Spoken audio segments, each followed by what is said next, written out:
Les banques françaises gagnent plus de 750 millions d'euros par an grâce au livret A. Et si on ajoute le LDDS, on dépasse le milliard d'euros par an pour les banques. Tandis que vous touchez à peine 110 euros d'intérêt par an en moyenne. Donc, on vous a vendu un produit sécurisé, mais on ne vous a jamais vraiment expliqué comment il fonctionne. La plupart des gens pensent que c'est un placement qui rapporte. En réalité, depuis des décennies, il vous appauvrit lentement. Oui, malgré les intérêts perçus chaque année. Alors même que 58 millions de Français, soit 83% des Français, possèdent un livret A et que c'est l'un des produits d'épargne les plus gros d'Europe avec un encours de plusieurs centaines de milliards d'euros, il se cache derrière un mécanisme que presque personne ne connaît. Et c'est là que tout se joue. À l'heure où je vous parle, le taux du livret A est à 1,5% par an, mais pendant ce temps, la Banque Centrale Européenne rémunère l'argent des banques à 2% par an. Donc il y a un écart. Et cet écart, quelqu'un le capte.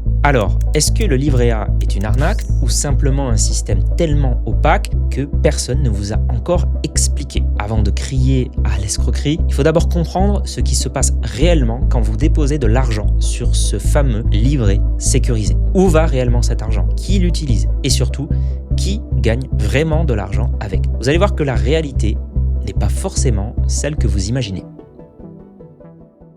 Le livret A n'est pas un produit récent. Il a été créé en 1818 sous le règne de Louis XVIII. À cette époque, la France sort tout juste des guerres napoléoniennes. Le pays est très endetté et l'économie est fragile. L'idée est donc simple, inciter les Français à épargner leur argent et utiliser cette épargne pour financer l'économie et stabiliser le pays. C'est la naissance du livret A, un produit d'épargne simple, sûr et garanti par l'État. À l'origine, ce livret est distribué uniquement par les caisses d'épargne, des institutions locales créées pour encourager l'épargne populaire. Pendant très longtemps, ce sont elles qui vont gérer l'essentiel de cette épargne. Puis, au fil du temps, le système évolue. Au XXe siècle, d'autres acteurs obtiennent le droit de distribuer ce livret, la Banque Postale, puis le Crédit Mutuel, qui lui proposait une version équivalente appelée livret bleu. Et c'est finalement en 2009 qu'une grande réforme ouvre la distribution du livret A à toutes les banques françaises. Mais malgré toutes ces évolutions, son fonctionnement, lui, n'a presque pas changé depuis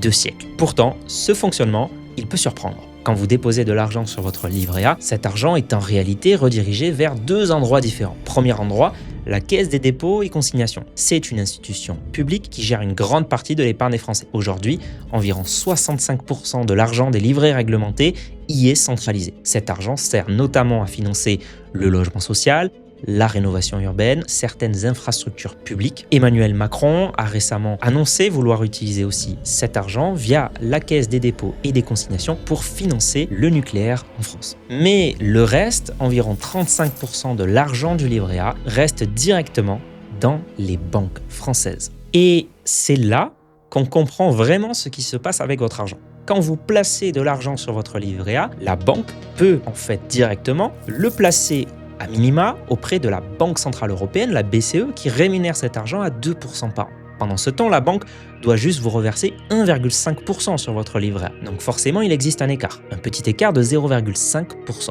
Mais souvenez-vous qu'on parle ici de centaines de milliards d'euros. Donc ce petit écart représente donc énormément d'argent. On appelle cela en finance le spread. C'est un des mécanismes de base par lequel une banque gagne de l'argent. Elle emprunte à un taux bas, ici le vôtre, 1,5%, et place ou prête à un taux plus élevé, ici la BCE à 2%. Et quand on fait le calcul, aujourd'hui, l'encours total du livret A, c'est environ 432 milliards d'euros. Si dans ces 432 milliards d'euros, 35% restent dans les banques, cela représente environ 151 milliards d'euros. Et si les banques gagnent 0,5% sur cet argent, cela équivaut à près de 755 millions d'euros touchés par les banques et non par les Français. Mais ce n'est pas tout. Parce qu'il existe un autre livret qui fonctionne exactement de la même manière, le LDDS, le livret de développement durable et solidaire. Et donc si on additionne l'encours du livret A et l'encours du LDDS, on arrive à environ 600 milliards d'euros d'épargne. Si on refait exactement le petit calcul, on prend 35%, et bien 0,5% d'écart de taux, on dépasse le milliard d'euros de gains par an pour les banques actuellement. Alors attention, il faut être clair, ce calcul reste une estimation pédagogique de ce que gagnent les banques grâce au livret A. Mais en réalité, les banques ont tout de même des coûts livrés à la gestion de ces livrets, des contraintes réglementaires et ne placent pas forcément tout cet argent exactement dans ces conditions. De la même manière, on pourrait imaginer les banques aller trouver meilleure opportunité que 2% auprès de la Banque centrale. Mais l'ordre de grandeur est là. Aujourd'hui, les banques françaises gagnent de l'ordre de 1 milliard d'euros grâce au livret A chaque année. Donc, ça montre surtout une chose. Vos livrets rapportent de l'argent, mais pas uniquement aux Français. Et quand on prend du recul, c'est là que ça devient vraiment dérangeant. Le livret A, c'est un livret populaire. C'est fait pour protéger l'épargne des Français, du peuple, des gens parfois aux revenus modestes. C'est fait aussi pour financer des projets collectifs, le logement social, les infrastructures du pays. C'est un outil normalement au service de l'intérêt général. Aujourd'hui, quand on décortique ce système, on se rend compte qu'une partie de cet argent sert directement à alimenter les marges des banques. Des banques qui, soyons clairs, n'ont absolument pas besoin de cela. Elles gagnent déjà assez d'argent avec les frais bancaires, les crédits immobiliers, les commissions, etc. Alors, pourquoi laisse-t-on le livret A enrichir des institutions qui sont déjà largement rentables? C'est une question que personne ne pose et pourtant, le taux du livret A, c'est une décision politique. Ce n'est pas le marché qui le fixe, c'est un choix politique et ce choix, depuis des années, ne se fait pas en faveur de l'épargnant. Ça, c'est le vrai scandale du livret A aujourd'hui. Alors il y a aussi autre chose assez troublant. En effet, le LDDS est censé financer le développement durable et solidaire comme son nom l'indique. Pourtant, comme une partie de cet argent reste dans les banques, il se mélange au reste de leur bilan et elles peuvent l'utiliser selon leur propre politique de financement.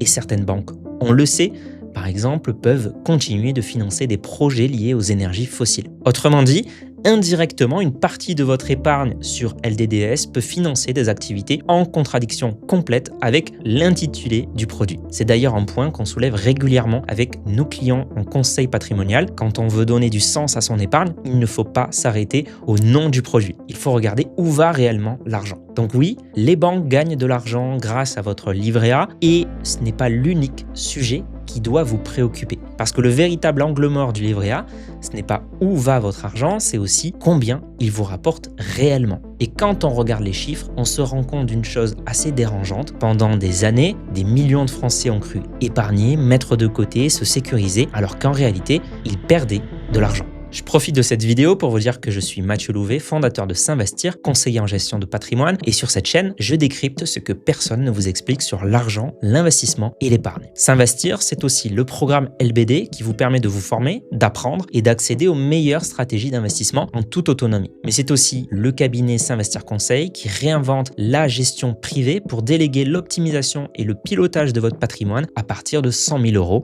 avec une équipe dédiée experte. Si LBD ou S'Investir Conseil vous intéresse, vous trouverez tous les liens en description.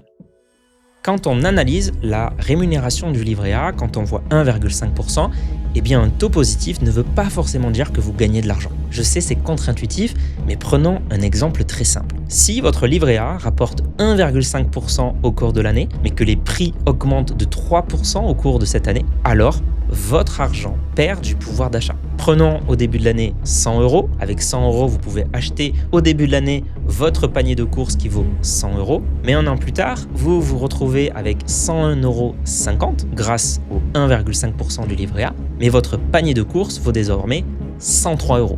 Vous ne pouvez plus l'acheter. Autrement dit, votre capital augmente, mais ce que vous pouvez acheter avec diminue.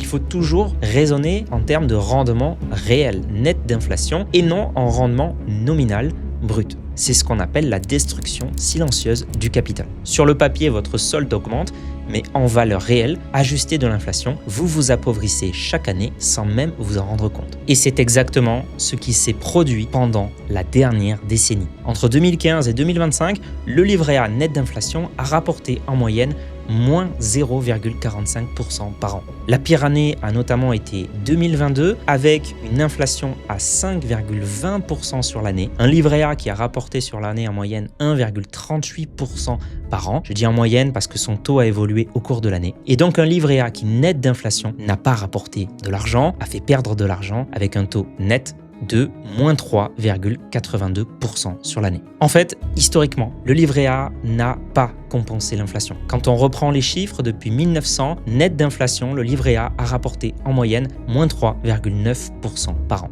Moins 3,9% par an. Sur le long terme, il fait en fait perdre de l'argent à ses détenteurs. Alors heureusement, le calcul du taux du livret A prend quand même en compte l'inflation, donc essaye de suivre cette inflation. Le taux est recalculé tous les 6 mois. Il dépend donc notamment de l'évolution des prix sur les 12 derniers mois. Mais en pratique, le calcul est tel et les décisions politiques sont telles que ça ne suffit largement pas. À cela, il faut ajouter qu'il y a un gros problème dans le calcul de l'inflation qui est très probablement largement sous-estimé. La façon dont on mesure l'inflation. En fait, il faut savoir que pour calculer l'inflation, l'INSEE utilise ce qu'on appelle l'indice des prix à la consommation, l'IPC. Donc c'est un panier de biens et de services représentatif de la consommation des ménages. Alors soi-disant représentatif, parce qu'on y retrouve l'alimentation, les transports, l'énergie, les loisirs, mais il y a une particularité qui surprend souvent. Or, l'INSEE fait un raisonnement qui est juste sur le plan de la théorie, mais qui arrive à des résultats absurdes en pratique, qui est de dire que lorsque vous vous endettez pour acheter votre logement, ça n'est pas une dépense de consommation, ce qui est juste du point de vue de la théorie économique. C'est un investissement. Et donc, les emprunts immobiliers sont sortis du coût de la vie. Le résultat de tout ça, c'est que dans le fameux panier de l'INSEE, où on met la voiture, les pots de yaourt, le restaurant quand il y en avait, le cinéma quand il y en avait, les livres, etc., le poids du logement, tenez-vous bien, c'est 7%.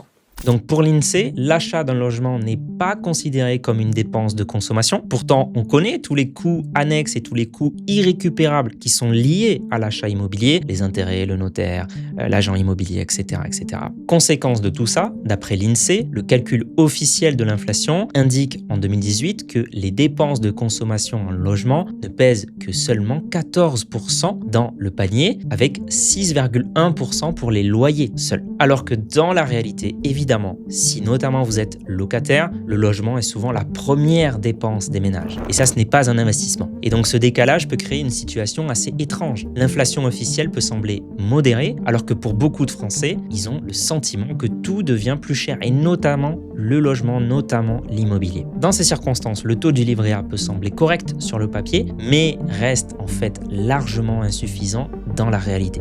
Alors oui, le livret A protège votre argent à court terme, mais il peut vous appauvrir lentement sur le long terme. Alors une question se pose, faut-il retirer son argent du livret A, faire comme ce que beaucoup d'épargnants font d'ailleurs actuellement? Alors retenez bien une chose, si le livret A n'est pas fait pour faire fructifier votre argent, eh bien à quoi sert-il vraiment? Et surtout, combien devrez-vous réellement laisser dessus? Dans les faits, le livret A n'est pas un mauvais produit. Au contraire, c'est même l'un des meilleurs outils d'épargne de sécurité qui existent pour le court terme, pour le matelas de sécurité, pour anticiper tout aléa financier. Pourquoi? Eh bien parce qu'il cumule 3 avantages majeurs. Premier avantage, la sécurité. Votre argent est garanti par l'État français. Deuxième avantage, la liquidité. Vous pouvez retirer votre argent immédiatement à tout moment sans pénalité. Et troisième avantage, la fiscalité. Les intérêts du livret A sont totalement exonérés d'impôts et de prélèvements sociaux. C'est pour ça que le livret A est parfait pour constituer votre épargne de précaution. Autrement dit, l'argent que vous gardez pour les imprévus. Une panne de voiture, une perte d'emploi, une dépense urgente. Et en général, on recommande de garder entre 3 et 6 mois au moins de dépenses sur ce type de support. Évidemment, par exemple avec nos clients, on affine toujours cette règle. Chaque situation est unique. Un indépendant avec des revenus irréguliers et 2 enfants aura besoin de beaucoup plus de matelas de sécurité qu'un salarié en CDI sans enfants. Donc, retenez bien une chose, le livret A n'est pas à proscrire, c'est même un outil d'intérêt public, mais il faut faire attention à ne pas laisser trop d'argent dessus pendant trop longtemps, parce que dans ce cas, cet argent ne travaille plus vraiment pour vous. Il reste immobile. Et pendant ce temps-là, l'inflation continue de grignoter votre pouvoir d'achat. C'est pour cela qu'une fois que votre épargne de sécurité est constituée, l'objectif doit changer. À partir de ce moment-là, on bascule d'une logique de sécurité à une logique d'allocation patrimoniale. Il ne s'agit plus simplement de protéger votre argent, il s'agit maintenant de le faire travailler. Et c'est exactement la logique qu'on applique en gestion de patrimoine. Chaque euro doit avoir un rôle précis. L'épargne de sécurité protège, l'investissement long terme construit. Si vous mélangez les deux, aucun des deux ne fait bien son travail. À ce propos, si vous souhaitez apprendre à investir simplement et comprendre comment faire travailler votre épargne, comment faire travailler votre argent, j'ai créé une formation offerte pour vous lancer en investissement en toute confiance. On l'a rendue gratuite afin d'aider un maximum de personnes. Le lien est dans la description, donc cliquez dessus si ça vous intéresse. J'espère que cette vidéo saura réveiller des consciences et peut-être réveiller des politiques, hein, parce qu'il y a vraiment quelque chose à faire selon moi. Pourquoi le livret A aujourd'hui enrichit autant les banques françaises et pourquoi on ne protège pas plus aujourd'hui le pouvoir d'achat des Français avec ce livret A qui peut être vraiment un axe majeur de tout de suite pouvoir mettre une grande partie des gains du livret A qui se retrouvent dans les mains des banques aujourd'hui plutôt aux épargnants français. Moi ça me paraît quand même du bon sens, sachant que les marges aujourd'hui des banques ne sont pas du tout à plaindre, alors que le pouvoir d'achat des Français, pour beaucoup, est à plaindre. C'était Mathieu de la chaîne S'Investir. N'hésitez pas à partager cette vidéo aussi autour de vous et je vous dis à la prochaine. Si vous avez apprécié cette vidéo et que vous voulez comprendre comment votre argent peut vraiment se multiplier avec le temps, vous pouvez regarder cette vidéo où je vous montre concrètement comment fonctionnent les intérêts composés, le secret de l'enrichissement. Cliquez ici pour la regarder.